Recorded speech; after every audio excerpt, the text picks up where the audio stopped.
Hi, my name is Daniel Figueredo. I am a partner in BPM San Francisco audit practice. I've been with BPM about 13 years. I'm actually a first homegrown partner at BPM. Been here my whole career, and I lead our nonprofit practice. I also specialize in our financial services group. So our nonprofit group is actually the firm's oldest industry group. It was the first formalized industry group of BPM almost 30 years ago when we first started. And we've grown to serve almost, actually over 400 nonprofits currently. We do a lot in arts and culture. We work with a lot of private foundations and other grant makers. We have a good practice with trade associations and advocacy-related organizations. Very robust religious practice. We also work a lot with education, a lot of private schools. We have a strong government-related single audit practice, so those that receive federal funding. And then we also have some that we are growing as well. Social enterprise is a growing area for us, as well as environmental organizations. On the audit side, we have myself that leads the practice. Shannon Silverman is a key leader in the practice for single audits. Nate Ferris is another key leader in the practice. Mike Spence down in the South Bay, he does a lot of single audits.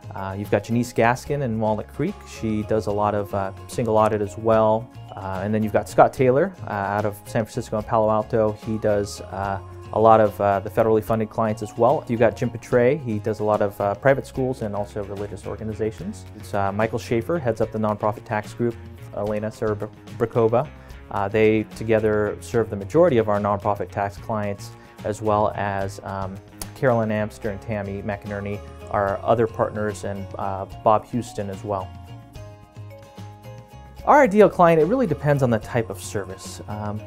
Our services vary for nonprofit organizations. So if it's an audit client, we're probably looking for $20 million and up budget. That's sort of upstream for us in terms of the client profile we're looking for to audit.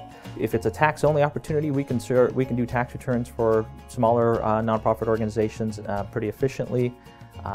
And then if there's certain types like private foundations, it's probably 40 million plus in assets for a private foundation to be ideal for kind of an audit and tax combo, but we do a lot of private foundation tax-only clients as well.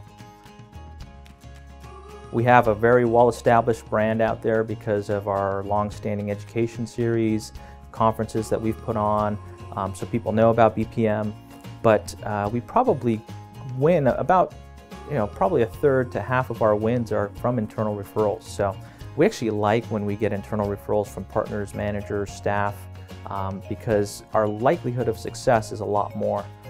If it's just a kind of a blind RFP, we probably win maybe a third of the time, maybe a quarter to a third of the time. But if it is an internal referral from within BPM, it's probably a third to half the time that we're going to be able to close that opportunity. One that comes to mind is a great environmental organization just here in San Francisco called Earth Justice. We had helped them maybe 3 or 4 years ago. I believe they've been a pension audit client for years. And then we had been asked to help them out with an internal control study.